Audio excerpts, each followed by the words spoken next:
on the topic of systems advocacy.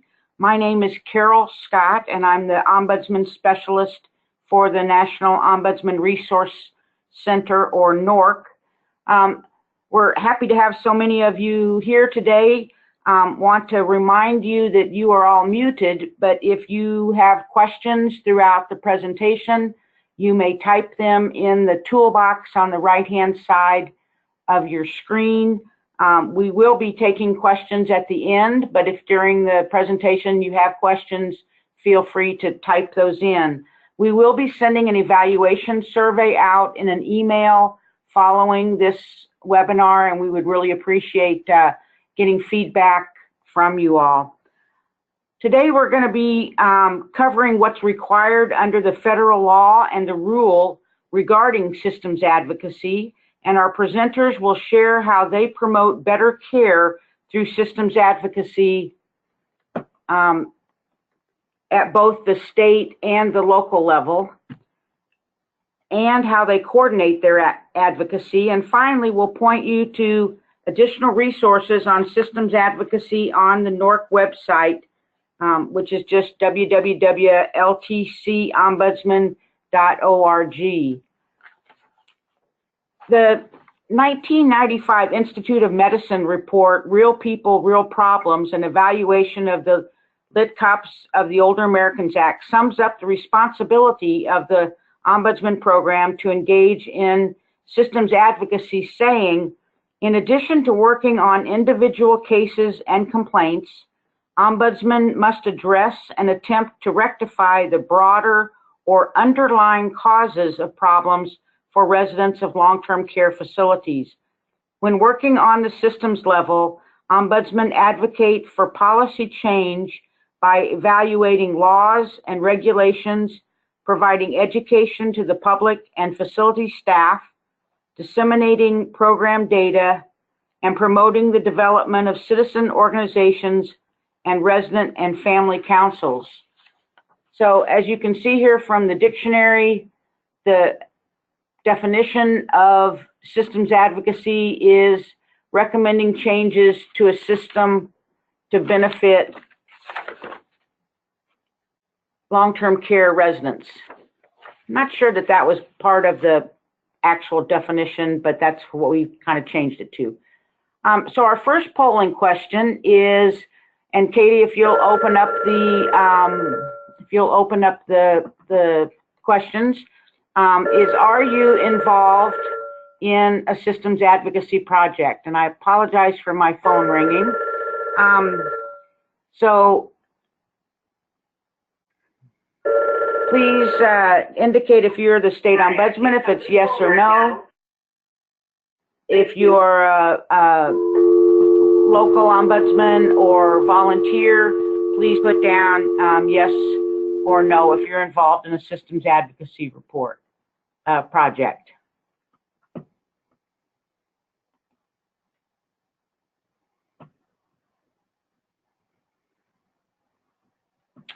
So, Katie, I can't see how many have voted, so if it looks like we've got a good number, let's go ahead and close this out.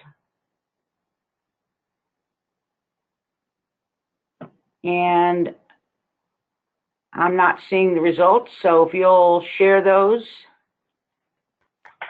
14% our state ombudsman said yes, and 3% said no, and 47% of representatives said yes, and 37% of representatives said no. Okay, great, thank you. And so that's probably what we probably expected, that some of you are involved and some of you are not, and the hope at the end of this webinar is that within your state you'll have some conversations about what are some opportunities that maybe can be reached for to help a system get fixed, or to at least better the system in order to help residents. One of the products that the NORC has recently updated and sent out, and it's in the handouts that's in your toolbox, and it was also emailed to you earlier, are some guides, one for state programs and one for the local entities.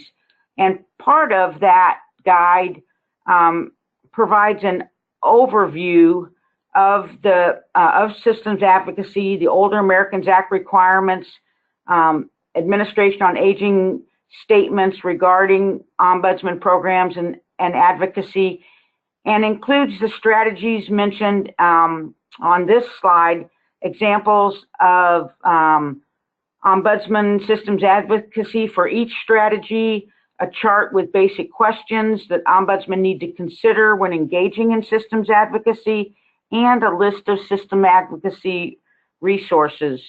So the guide discusses 3 different strategies. Legislative strategy is often the advocacy approach that comes to mind when thinking about systems advocacy. Well, while legislative advocacy is an excellent example of systems advocacy, there are other ways for state and local ombudsmen to voice resident concerns and address issues that impact residents at the systems level. And 3 different strategies for looking at systems advocacy might be the coalition building and partnership.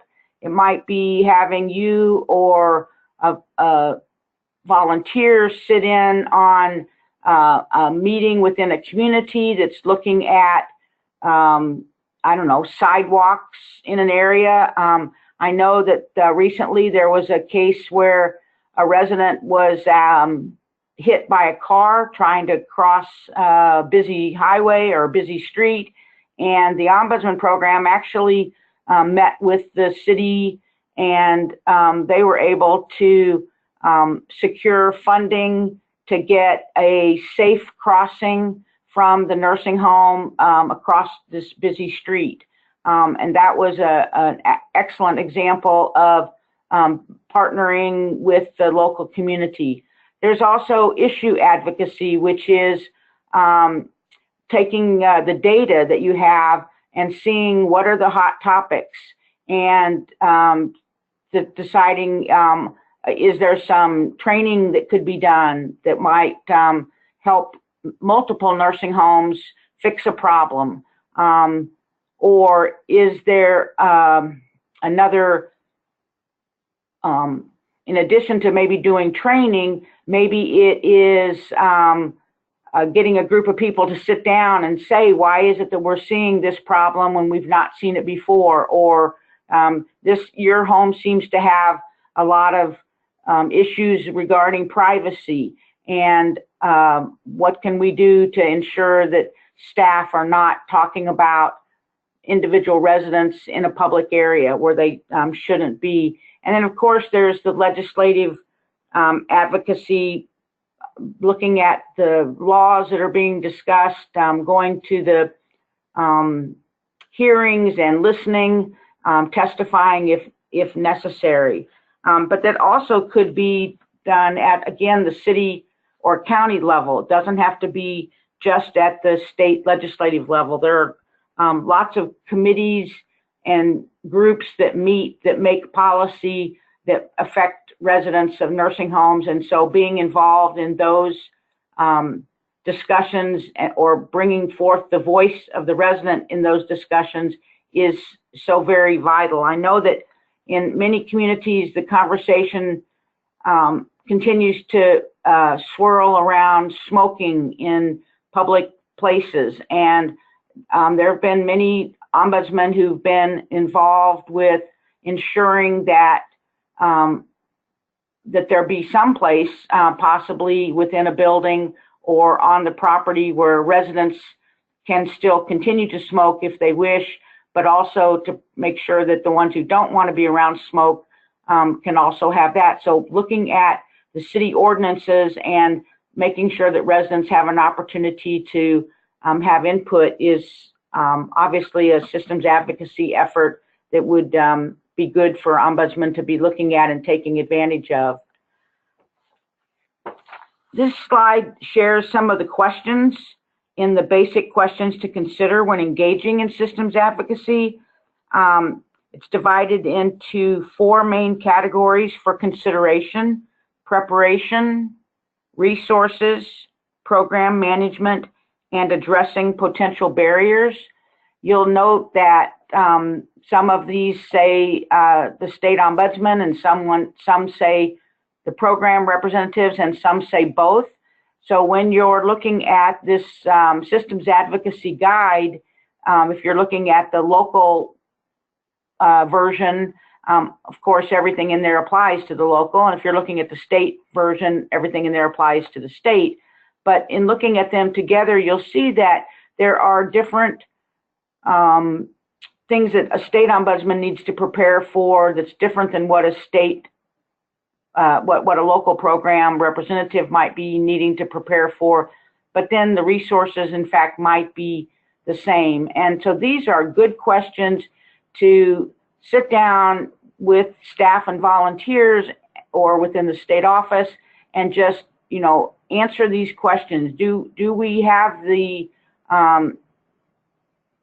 do we know what our priorities are? Are we coordinating with the state office? Do we have the internal program resources to take on a project, or do we need to maybe look for some volunteers who would come help us to do whatever the effort is?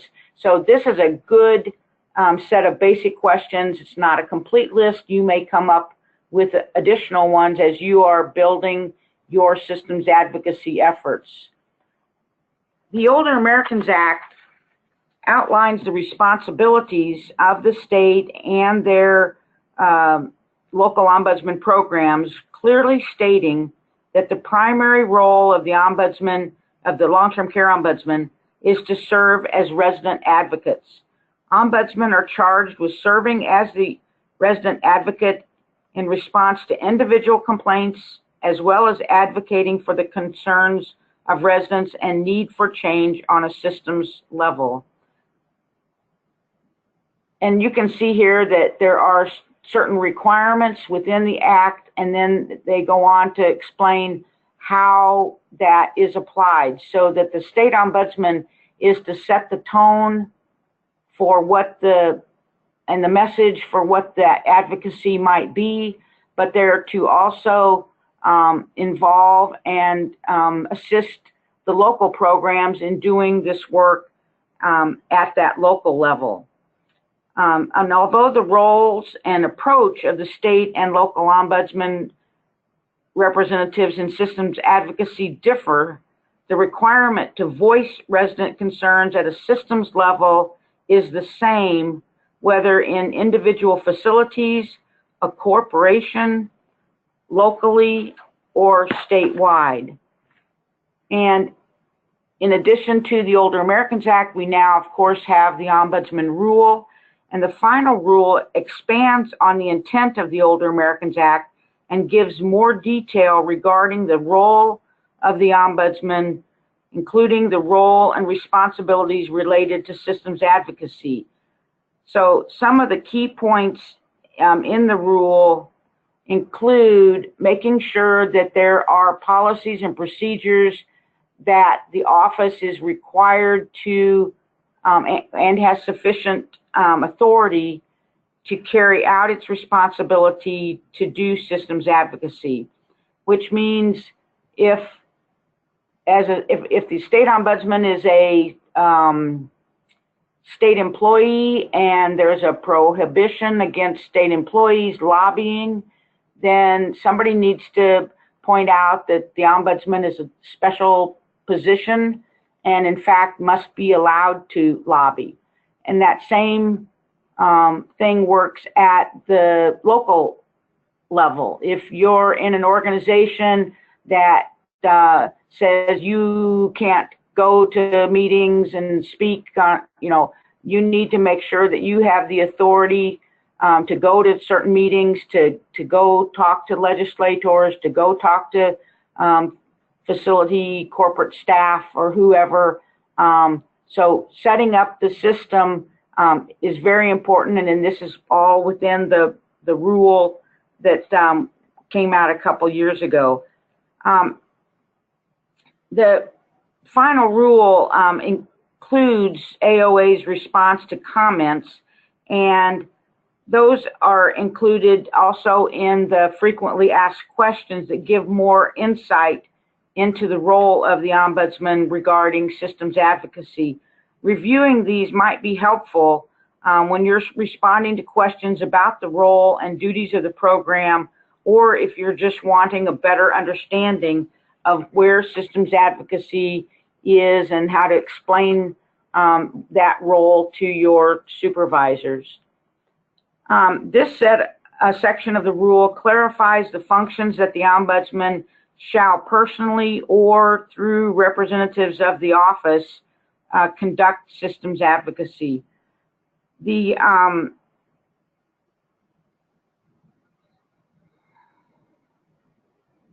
frequently asked questions says the following regarding program representatives and systems advocacy. We note that the rule does not prohibit the Ombudsman from delegating some systems activities to representatives of the office. In fact, among the duties of the representative of the office are to review and, if necessary, comment on government policies and actions. This means that the Ombudsman, consistent with the Ombudsman program policy and procedures, can specify under what circumstances it may be necessary for a representative of the office to comment on government policies and procedures. So it's not just through legislation, but it's looking at the actions that state agencies might be taking, whether that is the Medicaid program, whether it's the mental health agency, whether it's licensing of administrators or other healthcare professionals. There's a responsibility that ombudsmen have to question whether or not a policy is being followed, or whether or not an update in a policy is perhaps needed. The role of the state ombudsman in systems advocacy varies, again, from the local ombudsman in regards to systems advocacy. And here are some of the important aspects of the role of the state ombudsman: is to develop a plan, is to provide the leadership, and also to provide support and training to local ombudsmen regarding issues in systems advocacy, and to be looking for ways to address any barriers that might be happening in systems advocacy. The role of the representative is to represent the interests of residents and to review and, if necessary, comment on any of these laws, regulations, or other policies that pertain to the rights and well-being of residents. And again, it doesn't always have to be at such a big level. It could be a particular home where there are multiple residents are impacted by actions or activities or the environment, but it also could be at a corporate level. It could be at a state level. In addition, the local ombudsman is to have the ability to facilitate public discussion and to support the development of resident and family councils. You know, that's a great way, obviously, of changing systems and getting systems advocacy, is to have residents and family councils being the ones who are bringing the issues that mean the most to them to the forefront, and then carrying out other activities that the state ombudsman deems appropriate. And that all has to do with making sure that there's a connectivity between the activities that are happening at that the state ombudsman is directing, but also what is happening at the local level.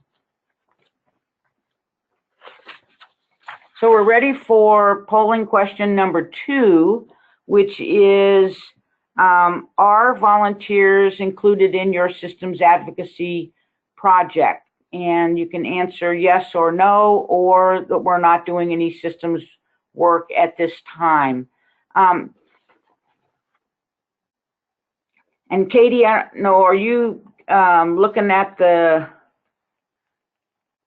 oh, I see, okay. Yes, about 56% have voted. Okay, but, okay, so we'll give it just a little bit longer. You know, and I'm going to be talking next about why we want to involve, or why we should or could involve volunteers. You know, if a person is working as an ombudsman, they're going to be seeing things that don't seem right for one person, but they might have the best idea of something that might affect more residents. So getting their input is going to be very vital. Katie, how we doing? We have 76%. So. Okay, let's close her up. Somebody's not paying attention. Okay, so 44% said yes, 24% said no, and 32% said we're not doing any systems work at this time. Okay, great. For those of you who said you are using volunteers, I would love if you would go to the question box in the toolbox and just give us a sentence of what it is that, what kind of project it is that your local, or that your volunteers are working on. So we won't respond to everyone at this point, but it'd be fun to collect information to see what kinds of systems advocacy projects that volunteers are working on. So again, if you want to type in, you know, what is the project that your volunteers are working on, just type that in the question box in your toolbox. So this slide talks about why do we want to involve volunteers in the systems advocacy, and it includes both the benefits and the risks. Obviously, the benefits are that the more people that you have working on a project, the better that it could be. There might be a better sense of buy-in to the program and to the work that's done, and so retention of that volunteer might increase. And of course, there's always the risks that when volunteers are speaking about an issue, that they may say something that is not entirely correct, or they may go off on a tangent. And so obviously being able to monitor and just to have people report back what they said and who they said it to and what they've done is very important, so that you can make sure that people are staying on task and not hurting more than they are helping. There are obviously lots of opportunities for volunteer engagement in systems advocacy, and it can be through any of the three areas that we talked about before, which is the issue advocacy, maybe writing letters to the editor, maybe giving presentations to church groups or to other organizations about what the rights of residents are.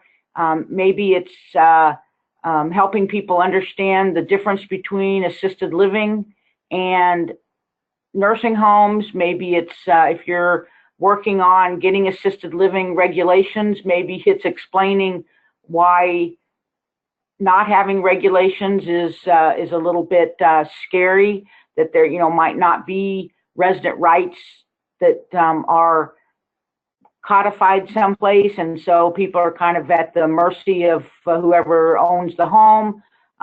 Maybe it's coalition building and having your volunteers be able to sit in on certain meetings that where staff just don't have the time, or they're maybe booked too close together, they can't make the meetings, and so having someone be there and maybe not speaking, but maybe they do speak, just depends on your comfort level.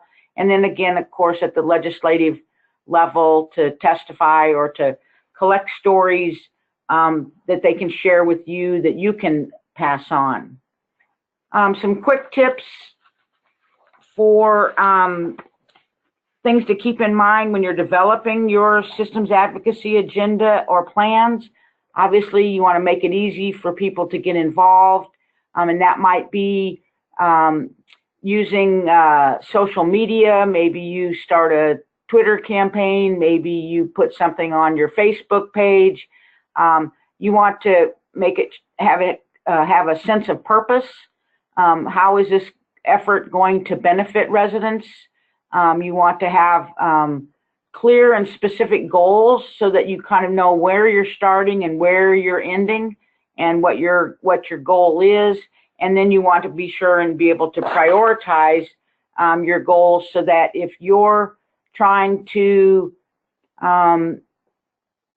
get something done, you want to go for that low-hanging fruit first. You want to, meet with the other people who can help make a difference and get them involved, and not have it be a complete ombudsman effort. One of the things that I like to think about as an ombudsman is that it's not an ombudsman's job to do.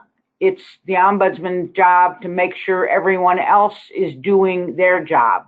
So we don't want to get into a position where we are, where people are looking to us as, well, they're the well, yes, we want them to look at us as we're the experts, but we want people to go to where they need to go to get things fixed, and not look to the ombudsman as the authority or as the surveyor, or, yes, wrong, right or wrong. So one of the neat things that's happening in Georgia right now is they have just finished giving the governor and lawmakers over 1,100 signatures and petitions regarding their efforts to increase the personal needs allowance. And this is a picture of those signatures, which is just pretty cool. So it's my pleasure to introduce Melanie McNeil, who is the state ombudsman in Georgia, and Elaine Wilson, who is the local ombudsman for the southern part of Georgia, which they just explained to me goes from Alabama to the Atlantic Ocean, and tons of residents and tons of homes and tons of miles. So I'm going to turn the program over now to Melanie and Elaine for them to explain what's happening in Georgia regarding systems advocacy. Thanks, Carol. This is Melanie McNeil. I'm the state long-term care ombudsman, and I've been in this role for about 8 years. Elaine Wilson is with me. She's our local ombudsman representative. And how long have you been in the program? Almost 21. 21. So there you go. And what we wanted to do today was talk about systems advocacy. I'll talk what we do at the state level and some of the ways we work with our local programs. And then Elaine will talk about some specific things that she's done at the local level. She's been very involved in systems advocacy in a lot of different ways. And as Carol mentioned, systems advocacy is really the effort to change policies or rules or laws to change the systems, especially as it relates to how services are provided for us. And so the slide, so what I wanted to do is highlight some of the ways I think of my experience with systems advocacy. So, for example, and I wonder whether some of you will reconsider saying whether you're involved in systems advocacy or not after we kind of go through some of these slides. So, I'm on our governor's older adult cabinet. And what that does, it allows me to be involved with policy makers, whether they're department heads, so the Department of Human Services, where our office is located, or the Department of Community Health, that's our Medicaid agency, our Attorney General, our Georgia Bureau of Investigation, the technical colleges, some of the different providers and the provider agencies. And I feel as though my role in that systems advocacy is interacting with other folks who are thinking about ways to improve the lives for older adults, and particularly for people who are receiving long-term services and support, whether in the community or in a facility. And what's helpful about that is it's a group of people really kind of brainstorming ideas. It's an opportunity for those other participants to see the state ombudsman in a role that isn't threatening, isn't especially controversial. So they get to see, oh, okay, so I understand what the state ombudsman does, and I can partner with them, or I can call on them, or maybe they have a good idea. It's a way to build some trust among those influencers of policy. I'm also a governor's appointee to our Commission on Family Violence. And as you might imagine, most of the work of the commission really focuses on younger people, younger families. So I get to be the squeaky wheel for aging, because as we know, if there's violence when you're younger, there's a really good chance there's violence when you're older as well. Again, it's a different mix of people, a different group of influencers. This is more judges and prosecutors and attorneys, but it's another way to find a group of folks who might be your partner or collaborator on a systems advocacy issue at some point. I'm also on our U.S. Attorney's Elder Abuse Working Group. I think all the states have these. It came out of the Elder Justice, I forget the name of the group. It came out of the Elder Justice Act, but the United States attorneys across the country are working on this effort. We actually had this working group going before that aspect, before the Elder Justice Act was actually approved. But nonetheless, I think in all of the states, there are some working groups. And so, you might want to try and get on that if you're not on it already, particularly because, and I know in our state, they're looking a lot at abuse in nursing homes. And then you may also have an opportunity to be the patient care ombudsman when a facility goes into bankruptcy. And your systems advocacy there relates to how the facility is caring for the residents across the building or buildings while they're going through bankruptcy. When it comes to long-term care facilities, I think the bankruptcy code actually says they should look to the state ombudsman to be the patient care ombudsman before they go outside and look at anyone else. So it's just a different way to uncover issues, maybe even. And so these activities lay the groundwork for the partnerships, the issue identification, the legislative things, those different categories that Carol described earlier in the presentation.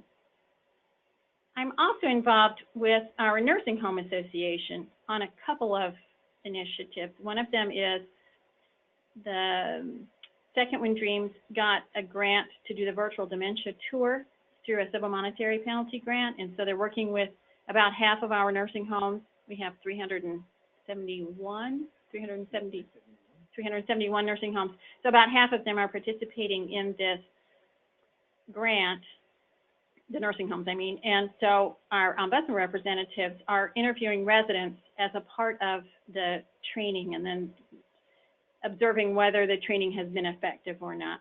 So we're building relationships with the nursing homes, again, for systems advocacy across the nursing homes in Georgia. If the virtual dementia tour training improves the care, then we're helping with that systems advocacy to influence the nursing homes across the state to train their folks in this way. So it's a different kind of way, a different systems advocacy avenue.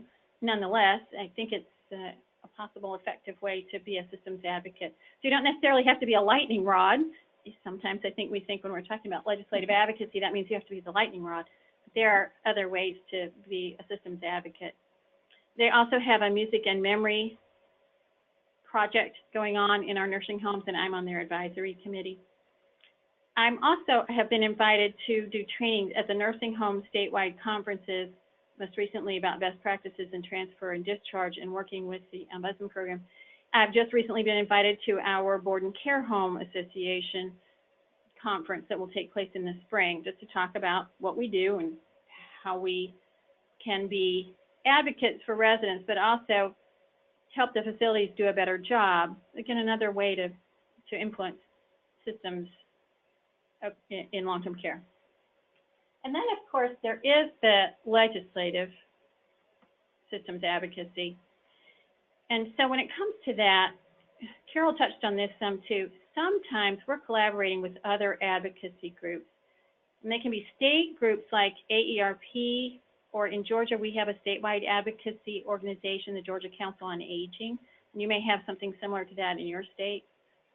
We also hear from local advocacy groups about issues that have arisen or come to light in a certain community, but very often what we find is if it's an issue in one community, it's probably an issue in other communities. One of the things that's helpful with that collaboration with other advocacy groups, you know, you're doing that coalition building that Carol mentioned. The groups that are helpful change depending on the issue. So we might be working on a guardianship issue, then our interest group that might be helpful with that are the probate judges, for example. And I'm thinking probably in your states, it's like our states, even our probate judges have an association and they work on, well, systems advocacy in probate courts. And so if we're working on a guardianship issue, they might be a collaboration partner. Or if we're working on something related to dementia, it might be the Alzheimer's Association. And that could be an issue that's brought from a local chapter, or it could be your statewide Alzheimer's Association. And some of the time, those groups have volunteers that will help you with your systems advocacy. We don't always have to be the standard bearer. We can sometimes be behind the scenes. Other folks can be the ones who are carrying the water, so to speak, and we're there behind the scenes assisting. Advocates raise issues. For example, our local advocates raise an issue about what we call personal care homes, what everybody probably refers to as board and care homes. We have a problem in our state with the regulations, particularly around sanctions, and those rules haven't changed in probably 20 years or more. But this came to light from a local media story about an area in our state, and that local group brought this issue forward, and that's something that we'll be working on from a systems advocacy point of view. But one of the things we've done specifically with our local ombudsman representatives has to do with assisting residents to advocate for an increase in the personal needs allowance. So at our statewide training, we talked as a group about how might we empower residents and families to raise their own voices, because I think that's what the Older Americans Act and our rules are telling us to do, that we should empower residents to participate in systems advocacy. And so we agreed on a letter or a petition, inserted the wording of that, and our local ombudsman representatives went to the facilities for the residents that they serve and shared with the resident councils and with the administrator of the facility, what we're trying to do. And so Carol showed you the picture. We've gotten, in fact, I just got some letters Monday, 22 more letters, individual letters or signatures on petitions from residents to increase the personal needs allowance. And what that allowed me to do, our General Assembly is now considering putting that money into the budget. I was able to testify and share with our policymakers how many residents have sent in letters. Some of them went directly to their legislators, actually, even, why they should raise the personal needs allowance and that it affects their constituents. We also are involved with systems advocacy with our executive agencies. So as I mentioned, our state unit on aging is at the Department of Human Services. Our licensure and certification is at our Medicaid agency, the Department of Community Health. We have a monthly meeting with representatives from the state unit, our licensure and certification, law enforcement, behavioral health, about board and care home resident relocations. Some of the time those are related to facilities that are not licensed and so are closed for that reason. But sometimes the relocations happen for other reasons. Excuse me. And so it's just a different way. It's another opportunity for systems advocacy, another way for you to be engaged with folks, and you may not feel quite so much of a lightning rod when you're working with a state agency rather than in legislative advocacy. I think legislative advocacy is harder for some folks. And then one other possibility is our survey and certification folks are also the ones who write the regulations for long-term care facilities. So when they have a work group, so this issue we're bringing forward new sanctions for personal care homes, board and care homes, is something that's in the works. But we also participated in the development of the assisted living rules. We now have something called assisted living that we didn't have before. We also passed legislation about proxy caregivers, and so we're involved in the development of those rules. So just another way to participate in systems advocacy. And lastly, we provide technical assistance to our local ombudsman representatives regarding local issues where there might be some systems advocacy, including, so maybe every state has the same story, but we had a nursing home, like Carol was mentioning, we had a nursing home that is on a busy road. The residents wanted to use their motorized wheelchairs to go across the street to the convenience store, and the facility didn't want to let them do that. And so one possible systems advocacy approach would be to talk to the county commissioners about putting some kind of a warning or traffic regulation, whether it's a stoplight or something else, to allow those residents to be able to cross the street. So even at the local level, you can be involved in systems advocacy. And Elaine is really good at that, and so I'm going to turn this over to Elaine for her to talk about some systems advocacy that she's done locally. Thank you, Melanie. I'm going to discuss unlicensed personal care homes here in the state of Georgia, specifically in the area that we cover in the southern region of Georgia. That doesn't mean that it is localized only in our area. It's from one end of the state to the other. Many of our individuals with whom we work in the Ombudsman program from one end of the state to the other has experienced these same type situations with these unlicensed homes. And as we said before, they're referred to as personal care homes in Georgia. But in this case, I'm speaking of those who are operating without licenses. These homes are usually found in residential and rural areas, and they're private homes which have been found to have anywhere from 3 to 50 residents residing in these places. They're not regulated. There's no oversight, no inspections of these homes whatsoever. In other words, they are operating solely on their own power and according to their own rules and regulations, which is in the face of resident rights on every point.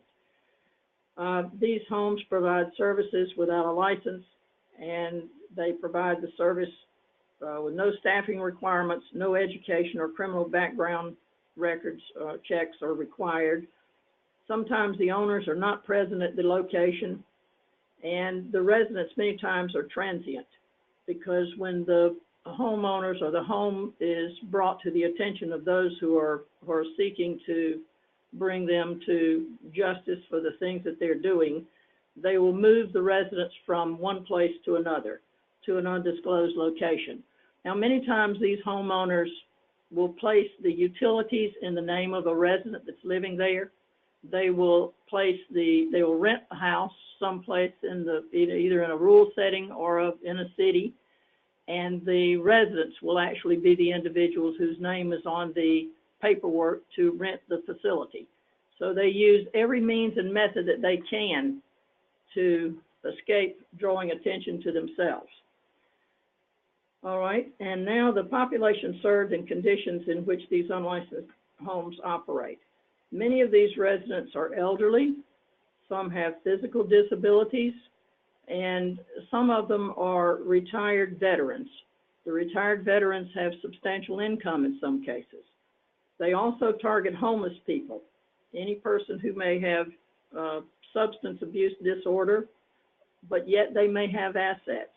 If they don't have assets, these homeowners will take them and actually apply for food stamps, Medicare, Medicaid, anything that can be a benefit to the person that they're supposed to be serving.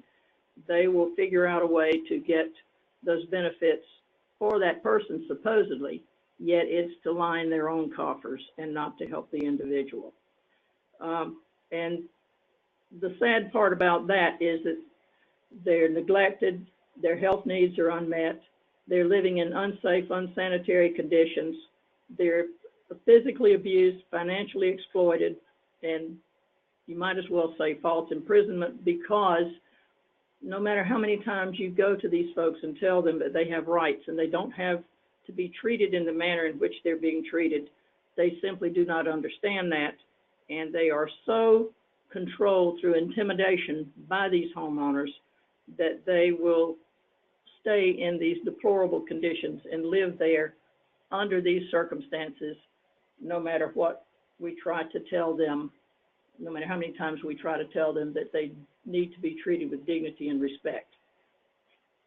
The next slide shows several homes throughout the state of Georgia that have actually, in various places from the lower part of the state where we cover in southwest Georgia, up above Atlanta. It gives you an overview of how many homes have been cited as unlicensed homes. There are many more that have been reported that were not cited, but you can tack a yet to that, because the day will come when they will become so assured that nothing is going to happen to them because they've repeatedly gotten away with it. I pray that for the day that we will tack a yet to that, and they will also be held responsible for the things that they're doing to these individuals. Now I'll talk a little about our interagency and multidisciplinary teams. We have been working together with law enforcement for many, many years. That includes the Georgia Bureau of Investigation, local law enforcement, sheriff's departments, police departments, our district attorney's office, the Office of the Attorney General, the Office of the Inspector General, and representatives from the mental health and developmental disabilities groups, Department of Community Health, that's our healthcare facility regulation department, those are our surveyors. Of course, Adult Protective Services is a huge part of that, and the Long-Term Care Ombudsman Program. Code enforcement also plays a huge part in this, local code enforcement. We could not do what we do if we didn't have their input and their backing in all of this. So it takes a wide range of individuals working together, forming a human chain, if you want to describe it that way, because that's what we are. We're standing there in defense of the wrongs that are being perpetrated against these individuals and trying our dead level best to work together as a unified group to stop the deplorable things that are going on and happening to these souls who are living in these homes. I'm going to give you an overview now, and I hope you'll be able to see these slides. This happened around 12, 13 years ago now, that this person was brought to the end of her reign of terror, we might say, because that's what it was. It took 6 years to bring this person to justice. And I hope again that you'll be able to see these slides. This individual, if you look at the first slide, you can see that there's a wheelchair ramp that goes up to what was the front door of this house. And this person had over 50 individuals. She was the representative payee on the Social Security checks for at least 50 individuals. And she was taking their Social Security cards or Social Security money. She was taking their food stamp cards. She was taking, as I said earlier, anything that these individuals had of value, she took. In fact, when they came to live with her, they had to agree to sign everything over to her, any of their assets, including several automobiles that they signed over to her, and she sold those and kept those proceeds as well. So I'm going to show the other photographs to you here now, and this actually is, as I said, the wheelchair ramp, if one can call it that leads to the front door of this house, which was on a side street that if you didn't know where it was, you would not be able to find it. Now that's one of the windows right there of the front porch. You can see around the windowsill, it is rotten, and you could take your finger and poke that and it would go right through. Now this is just the outside of the house that I'm showing you, and the next slide shows that there are absolutely no windows in this home. They boarded this side up with plywood, and individuals were living in this house. Anywhere from 15 to 20 individuals at one time lived in this house. Now this was just one home that she operated. We computed the numbers of homes that she had and how many people she had in the various homes, and she was bringing down in assets and monies at the time we computed it years ago, over $500,000 a year. Now, that is unacceptable. Even $10, $5 is unacceptable. But this is big business. It's big business, and they are making money off of these individuals who have no place to live, no place to go. They think that they don't. They do. They absolutely, there are other answers, but they are made to believe that this is the only answer for them, that no one wants them, that no one cares about them, and if they don't do what the homeowner says, they'll go back to jail, or one of the worst things they threaten them with is that they'll go to a nursing home. Truth of the matter is, if they went to a nursing home, the nursing home couldn't keep them against their will, but they're terrified of that. And these homeowners take advantage of these tactics and methods and means. And this is the other wheelchair ramp that's going along the side of the house. Show you the next slide is the top of that wheelchair ramp. If you'll look next to the chair, you'll see a gas can. Yes, that gas can had gas in it. And yes, on occasions, we went to this house numerous times.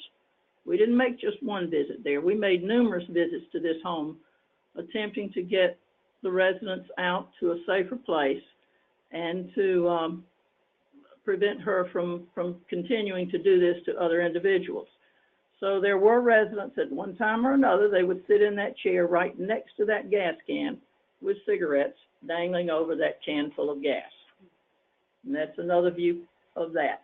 The code enforcement officer took these photographs, and he did that on purpose because he was absolutely astounded when he saw that. This is a photograph of the underneath part of the wheelchair ramp where she had, or someone had thrown garbage and debris there and just let it remain there. The next slide is the side of the house with an extension that was built onto the house, and that wasn't built to code enforcement specifications either.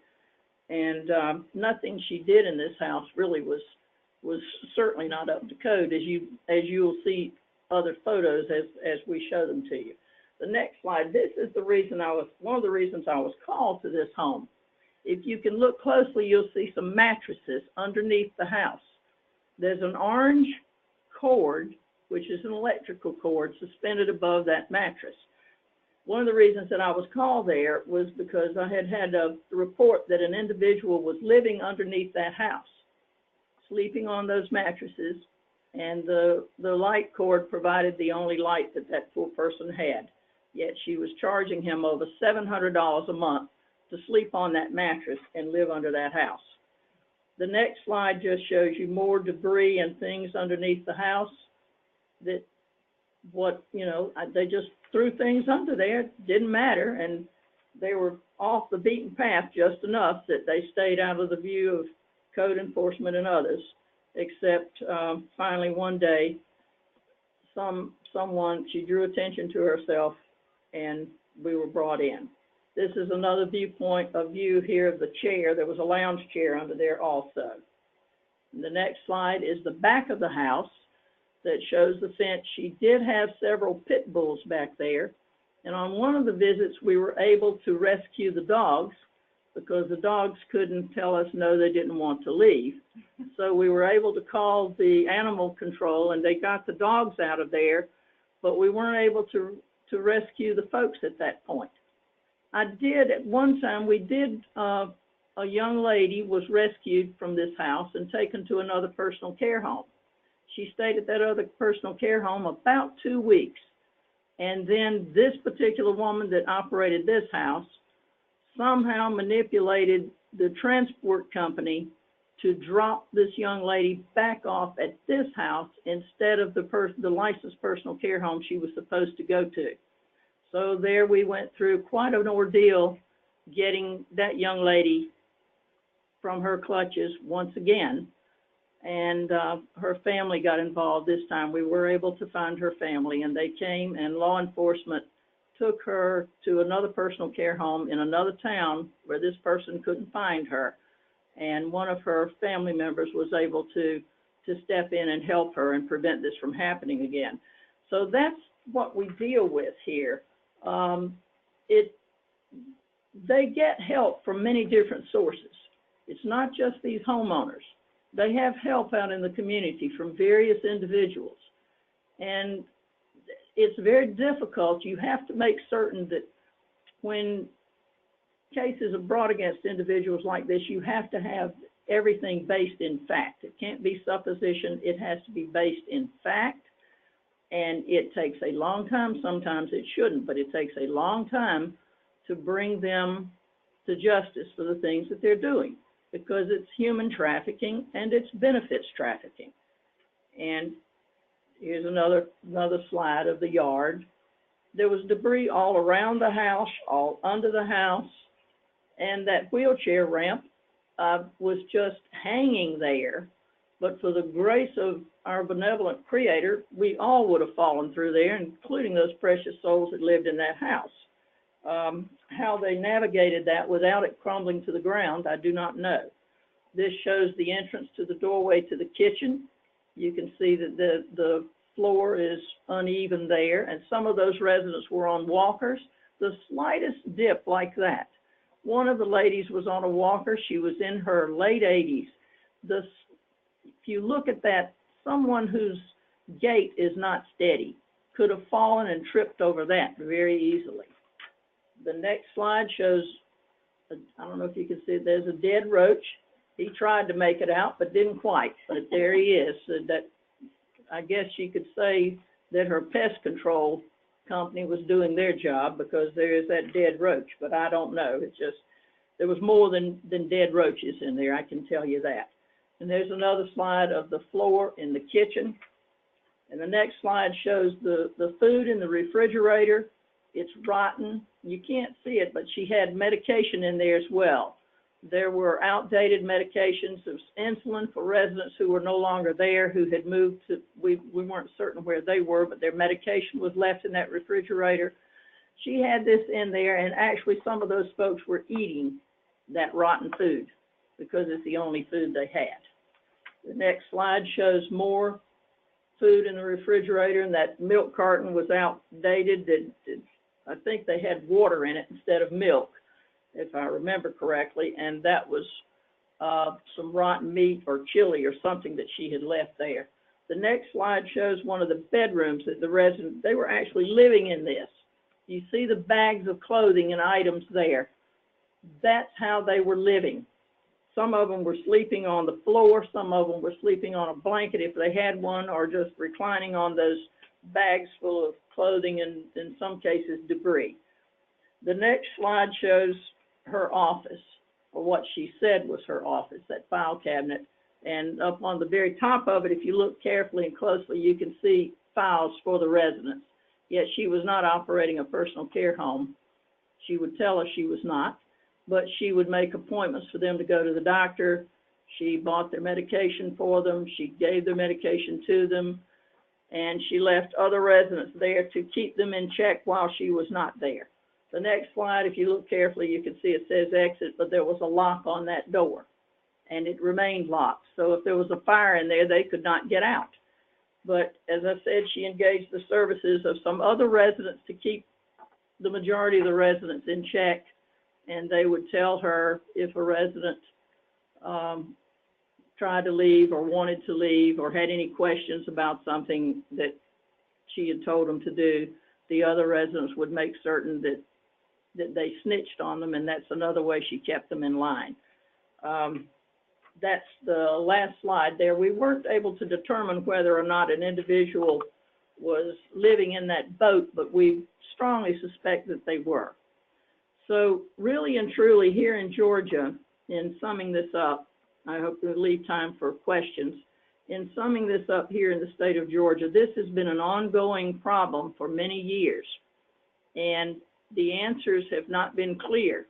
We have been fighting for a very long time to protect these individuals from neglect, exploitation, and abuse on many levels. Verbal abuse, psychological abuse, it's abhorrent. And we thank goodness many laws have been passed and have strengthened. Some of the laws that were there here, that existed here in the state of Georgia, have been strengthened to help these individuals. Yet it is our fervent hope that yet another law prayerfully will be passed to prevent benefits trafficking. If we can stop the benefits trafficking, then maybe we can make some headway in stopping these abominations that are leveled against these souls. And I'm reminded of a quote by Eleanor Roosevelt. It's almost 100 years ago now that she said, "We must do that which we think we cannot do." And that is exactly what we still need to do 100 years later. What she meant by that is that against overwhelming odds, we should not take no for an answer. We should move forward in every way we possibly can to protect these individuals who live in these places like this from all manner of abuse, neglect, and exploitation. We cannot be faint of heart, and we cannot give up. We must continue to strive to move forward and never let negativity enter our thought pattern when it comes to helping these individuals in need. Elaine and Melanie, thank you so much. This just tugs at the heartstrings for what you did. But I tell you, those residents, I know that they and their families and the other potential people appreciate the fact that you guys are keeping a watch on this. So I want to remind you that if you have questions, to put them in the to write them in the question box. Just a few more minutes. We have some resources on the NORC website that include, again, the reference guides, the role and responsibility of ombudsman programs regarding systems advocacy, both the state level and local program representatives. There's also quite a bit of information in the NORC curriculum under the long-term care history and the role. There's a PowerPoint and training modules that have information about systems advocacy and examples of ideas and training that might be helpful for people. They're also on the website under longtermcareombudsman.org, under Ombudsman Support is a whole page on systems advocacy, and this is a screenshot of that shows examples and resource documents on communication, legislative advocacy, and there are ombudsman program examples of systems advocacy from programs across the country. And if you have something you'd like to have us put on to the website, send that in, and we will consider adding that to our resources. There's also well, there's just a ton of information on that web page. A reminder that once a month we send out the NORC notes, and this month's was on systems advocacy, and I want to thank Katie for putting this information together. This is an example. You can see the picture of it on the right-hand side, and the archived issues are available again under Ombudsman Support, and you can find NORC notes and you can look back. This is we've just begun doing these NORC notes once a month, so there's only 2 or 3 of them in the archives at this point. And of course, our website, longtermcareombudsman.org, and you can always tell if you're in the Ombudsman's website if the heading up at the top is in green. If you click on the National Consumer Voice, you'll be in their website, and it will have a blue banner at the top. But again, if you click on the National Ombudsman Resource Center, and it has the green, you'll know you're there. You can go under support and again find information about systems advocacy. You can also look under issues, and in fact, that's what the next slide is. We have information about a lot of different topics, and under each one of these, you can click on the bolded language, and you'll see examples of training materials, projects, and examples that have been done in various states or local programs, information that you might be able to use when you're trying to inform someone about maybe the right way that things are to be done, or to explain why a change might be needed. And I do see we do have some questions. Just a reminder to please share your any of your stories or challenges or what you're working on. And so some of the questions, Elaine, I think this is for you. Would you say the majority of individuals living in those unlicensed homes were previously homeless? And how is it that the operators find and contact them? It's a very good question. Some of them were homeless, some of them were not. Sadly, there are entities in our state who refer these individuals to some of these homeowners, and that's despicable, but they do. There are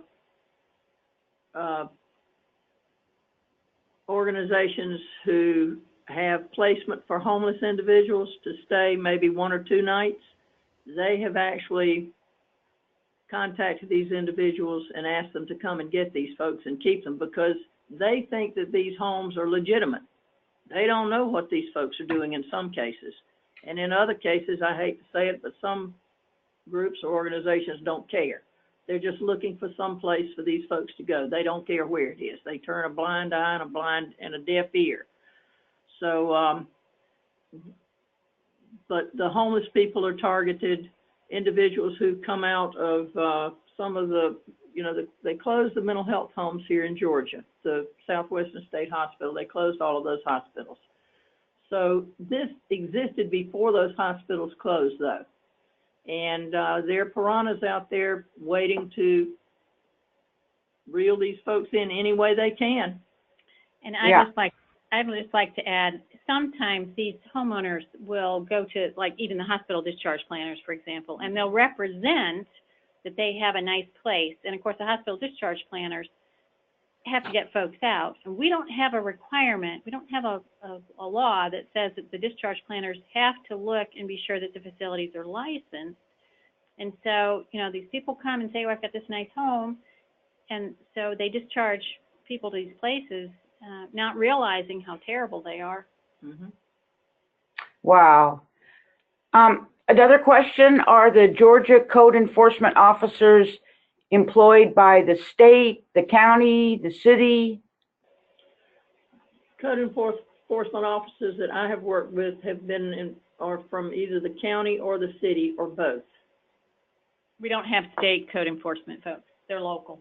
We have state fire marshals. We have fire marshals, but the code enforcement officers are local.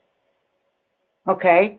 And do either of you have any examples or ideas about how to stop benefits trafficking?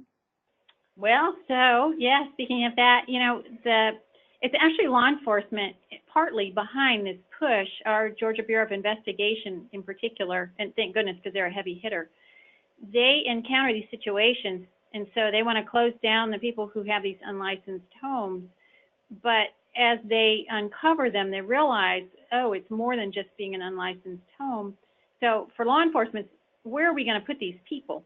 So they're interested in partnering with social services folks to figure out how do we combat it and how do we address it when we come across it. So one of the things that's pending in our legislature right now is a bill that would make it a crime to be involved with these individuals for their benefits. So isolating them, keeping them against their will, keeping them away from their families, doing these tactics that they have been doing anyway, so that the homeowner can benefit from the electronic benefits, the Medicaid, getting the medicine and using it not for the patient or the resident's benefit, but to resell it or whatever. So it's their Medicaid, it's their Social Security or retirement benefits, all those things. So it'd be a crime and it'd be a felony for 1 to 20 years. And what was helpful is the district attorneys have helped us to write this legislation.